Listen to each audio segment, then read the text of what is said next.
Para mí este proyecto la verdad es que ha marcado un antes y un después en mi vida profesional y personal y estoy contenta porque creo que me voy de Rumanía habiendo dejado una huella en mucha gente que ha participado conmigo y también las que lo han visto, porque era algo que nunca se había hecho antes y la verdad es que estoy muy contenta.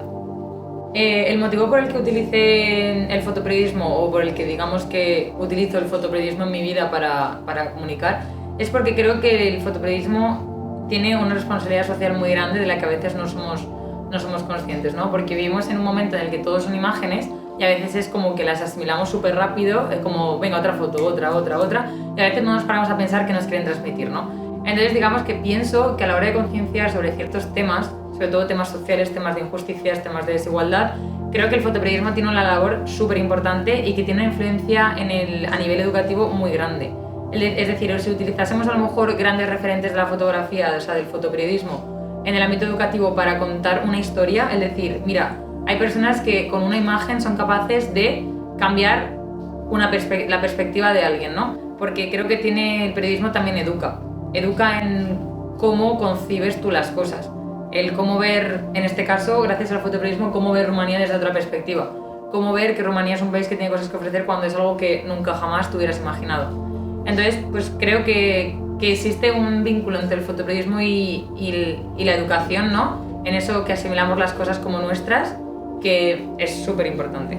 Cuando yo llegué a Rumanía, una de las cosas que más me llamó la atención, y diría que la que más me llamó la atención, fue la multiculturalidad que había, o sea, el ser testigo de gente de absolutamente todos los sitios del mundo. Y creo que me chocó mucho porque, y me vino muy bien, digamos, ese choque de realidad. Sí que es verdad que yo no tenía esos prejuicios tan intrínsecos como en España se tienen hacia Rumanía como país. Bueno, diría yo que en toda la zona del Mediterráneo, ¿no? Porque es lo que, ya he hablado con algunas personas, que en el Mediterráneo digamos que hay una inmigración muy grande de personas de Rumanía y se tiene como un concepto muy negativo cuando en realidad no es así. Entonces digamos que cuando yo llegué allí me esperaba inconscientemente algo distinto a lo que me encontré. Fui siendo testigo de cómo mis prejuicios se iban como desmontando, ¿no? En plan, esto no, esto lo otro no, y encima como que era muchísimo mejor.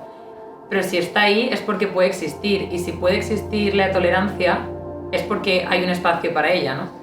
Y cuando llegué allí y vi que había mujeres, como se puede ver en mis imágenes, mujeres, hombres de diferentes sitios del mundo, desde América Latina, la propia Europa, los países escandinavos, de España, Francia, Asia Central, Oriente Medio, o sea, para mí todo eso era una maravilla.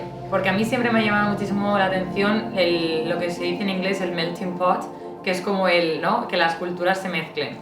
Cuando vi todo eso pensé, vale, si mi prejuicio más grande era el de uno de mis prejuicios más grandes fue el esperarme como que no hubiera gente, como voy a ser la única que está aquí de fuera, y me encontré con eso, pensé, pues puedo hacer algo con esto, ¿no? Entonces la idea de mi proyecto, digamos que nace un poco de ahí y de contar un poco mi historia como mujer en este caso que soy fotoperiodista, utilizar mi profesión para contar mi historia. Y bueno, entonces dije, qué mejor manera que hacerlo que, fotografiar y retratar a toda una serie de mujeres que no tienen absolutamente nada que ver conmigo, han acabado aquí y están felices, ¿no? Como para corroborar y como para desmontar esa idea de que Rumanía no tiene nada que ofrecer. Entonces, la intención que tenía era esa de hacer con mis prejuicios, ¡pum!, los míos, y a través de los míos decir a mis amigos, a mi familia, cambiad de opinión, no tiene nada que ver. La idea de mi proyecto, la idea de Women of Cluj, que es el nombre de mi proyecto, nace en un momento en el que yo, digamos, tenía dudas sobre si iba a poder seguir viviendo en Rumanía o no. Porque bueno, a ver, cuando estás trabajando, pues al final no todo es siempre favorable. Al final estás trabajando y luego de repente te tienes que ir o no te salen tantos proyectos. Entonces digamos que me quería buscar un motivo por el que poder estar ahí, el justificar mi estancia, ¿no? Porque no quería estar allí sin, digamos, hacer nada, porque para eso pues me venía, ¿no?, a casa. Y entonces digamos que en ese momento, en el que me veo que peligra la posibilidad de estar allí, es cuando digo, vale, ¿en qué he estado pensando yo todo este tiempo como inconscientemente que quiero hacer? Algo con contar mi historia a través de otras mujeres. Y entonces nace de ahí, en ese momento, un momento como más crítico, digo, vale, voy a contar mi historia porque quizá muchísimas mujeres se han sentido como yo aquí. Y no solo en Rumanía, sino como en cualquier parte del mundo, ¿no? Es decir, he cambiado mi vida, he venido aquí por algo, por alguien, y ahora de repente está como tambaleándose todo, ¿no? Y bueno, y realmente me encontré con un montón de mujeres que habían vivido de una forma u otra una experiencia bastante similar a la mía. Y entonces fue eso lo que realmente digamos, me impulsó a llevar el proyecto a cabo y al final a hacer lo que fuera, digamos, el primer proyecto que se hacía de este estilo en la ciudad. Y eso que el Cluj es una ciudad súper realmente cosmopolita, que, o sea, que tiene una capacidad, o sea, una oferta de ocio y de cultura brutal. Y fue como un reto para mí. O sea, para mí realmente fue un reto el poder llevar a cabo, el poder materializar todas estas ideas que durante casi 3 años que había estado en contacto con Rumanía se habían ido pasando por mi cabeza, y al final decir, vale, pues el proceso de selección, y bueno, más bien de selección, no, de búsqueda de las mujeres que iban a participar, fue algo bastante que me generaba un poco como de agobio, ¿no? Porque decía, ¿cómo lo voy a hacer? O sea, que, ¿no? Como no tenía tampoco un número de personas de las que quisiera fotografiar, porque tampoco, digamos que no tenía muchas expectativas, no porque no confiara en el proyecto, sino porque todo el mundo que se dedica a la fotografía, el vídeo, todo lo que implique la imagen personal de una persona es algo que la gente muchas veces es como reacia, ¿no? En plan, uy, ¿vas a sacar mi cara? No quiero salir. ¿No? Entonces digamos que no me había puesto muchas expectativas en que a lo mejor la gente dijera, pues mira, no, yo te cuento mi historia, pero a mí mi cara no la saques, ¿no? Entonces cuando se lo comenté a una profesora mía de la universidad, que es a la que realmente agradezco siempre que me haya apoyado, fue gracias a ella que me dijo, realmente lo tienes que hacer.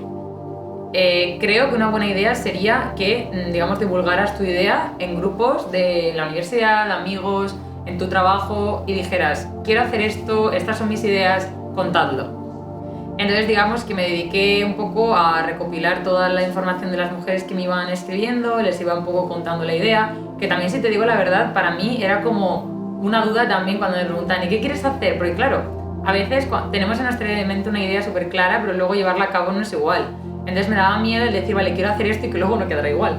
Yo tampoco había hecho retratos nunca, que para mí también era un reto a nivel técnico, porque tampoco es el mismo estilo de fotografía que yo había estado haciendo hasta ahora. Y entonces era gracioso. Unas anécdotas que tengo es las que podría contar rápidamente, es cuando tengo que fotografiar a una mujer que no tengo ni idea de cómo es su cara.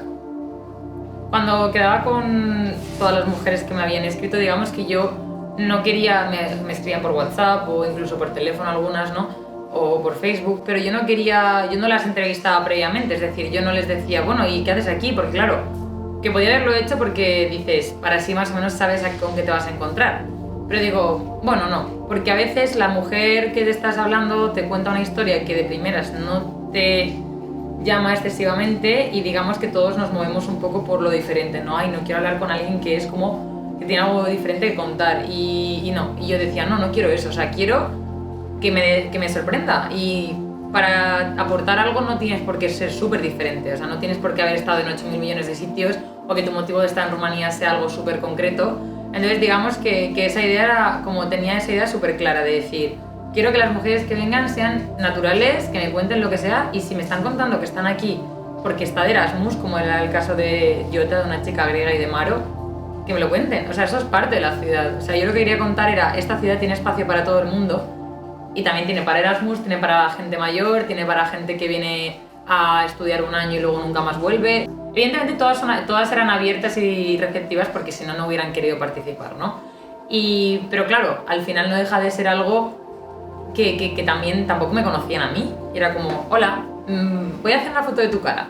Entonces digamos que me dediqué un poco como previamente a entrevistarlas cuando estábamos allí y decirles, mirad, no quiero que te sientas como que te estoy, digamos, invadiendo tu espacio, te voy a contar lo que quiero hacer, tal cual, y ya de ahí, cuando ya estemos como más relajados, porque eso en las imágenes se nota muchísimo, y me juego un pie a que si hiciera una foto, hubiera hecho en su día una foto, nada más llegar, y después de media hora hablando con ellas, se hubiera notado, porque están como más relajadas, ¿no? Entonces pues me contaban historias, ¿no? Hay muchas historias que me llamaron la atención, entre ellas, por ejemplo, el caso de Claudia, que es una chica de Cuba, que también viene aquí la parte de los estereotipos que tenemos, ¿no? De cómo tiene que ser una persona dependiendo del país que venga, ¿no? Alguien es una cubana, por ejemplo, y yo pensaría en alguien súper moreno, alguien, ¿no? Como completamente distinto a mí, y es que nada que ver, o sea, Claudia podría ser española perfectamente, ¿no? Entonces digamos que eso también era Era algo con lo que no contaba necesariamente, pero de repente me di cuenta de que el recorrido de mis imágenes en una hilera de fotos así también daba a entender que nosotros pensábamos que una persona por ser de un sitio tenía que ser así, ¿no? Y luego, por otro lado, tienes otros testimonios, como por ejemplo el de Amel, una chica de Túnez que estudiaba allí medicina, que mucha gente que vaya a estudiar medicina. Ella hablaba pues de que para ella Cluj ha sido como lo mejor de su vida, ¿no? Es decir, el tomar la decisión de venir aquí ha sido genial, aunque haya vivido situaciones de discriminación, de racismo, que me haya sentido sola. Dice, pero no por ello pienso que eso lo asocio a Cluj, quiero decir, eso me hubiera pasado en otro sitio. Pero lo que quiero decir es como que la gente se abrió un montón, ¿sabes? O sea, que podrían haberme dicho, sí, me gusta mucho la ciudad. Porque yo les preguntaba, ¿y cuál es tu experiencia? Y me decían, ¿y qué quieres que te diga? Y yo, pues lo que tú quieras, quiero decir, ¿qué es para ti? Y ella me dijo, pues para mí Cluj es alegría, es felicidad, es soledad, es racismo, es aprender, es perder, ¿no? Como súper profundo. Y yo decía, wow. Luego hay otros ejemplos, como el caso de Liv, que era una chica moldava, y digamos que ella me cuenta, llegué aquí desde los 15 años sabía que quería vivir en Rumanía, que quería vivir en Cluj. Para mí Cluj era como, quiero vivir ahí, quiero vivir ahí, quiero vivir ahí. Y me contó pues eso, que estuvo ahorrando, que estuvo formándose, buscándose trabajos para poder ahorrar, para en un futuro poderse mudar a Cluj desde los 15 años hasta los 19, que se mudó a Cluj para estudiar la carrera, ¿no? Entonces era como, wow, hay gente que lo ve como un fin, ¿sabes? Como, Dios, quiero estudiar aquí, ¿no? Luego me encontré con casos como, por ejemplo, el caso de Marie, que es de Guadalupe, que yo dije, perdón, o sea, ¿qué haces aquí? O sea, que igual, ¿no? ¿Qué hago yo allí también, no? Pero como que era como, madre mía. Entonces ella quería estudiar fisioterapia sí o sí. O sea, ya he comentado que el gobierno rumano tiene bastantes becas con todo el continente americano, en Latinoamérica y demás. Digamos que ella se enteró de que cuáles eran las posibilidades de poder estudiar esa carrera. Bueno, pues cogió todo, se vino a Rumanía desde Guadalupe y se puso a estudiar rumano. Bueno, de hecho, cuando yo la entrevisté estaba estudiando rumano para poder estudiar fisioterapia en rumano. Y era como, wow, qué superación, ¿no? Luego también el caso de Ángela, una chica de Montenegro, que también digamos con la que tuve mucha conexión también, porque ella estaba allí también porque su novio vivía allí. O sea, no por su novio en sí, sino porque era como, pues como yo un poco, ¿no? De, pues, puedo hacer este esfuerzo y vivir esta experiencia encima de poder tener yo mi vida personal, ¿no? Y entonces digamos que ella pues se fue de Montenegro y se fue a Rumanía, se sacó un máster, habla rumano perfecto. Quiere decir que no todas las historias que he encontrado son historias como out of the blue, ¿sabes? Como wow, de Dios, o sea, eres una superviviente para nada. O sea, eran mujeres que decían, quiero experimentar, voy.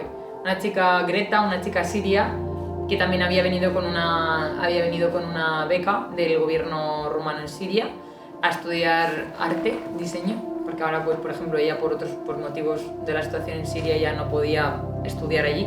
Entonces era como, wow. Y ella misma decía, nunca yo me hubiera imaginado, a pesar de que la gente tenga un concepto de Siria como un país que no está desarrollado, cuando no es así en absoluto, me decía, es que yo nunca me hubiera imaginado que yo habría venido a Rumanía a estudiar.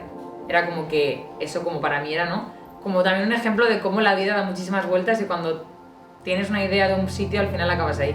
Luego también otras mujeres que quizás eran como más místicas, ¿no? Como decir, pues para mí Cluj, Janine, una chica alemana, me decía, para mí Cluj es una montaña rusa, o sea, hay días que me encanta, hay días que no me gusta, hay días que no me quiero ir jamás y hay días que... Y decía, pero eso no me iba a pasar en Alemania, ¿sabes? Entonces, no sé, han sido luego mujeres con hijos, con una familia que se han venido aquí por trabajo.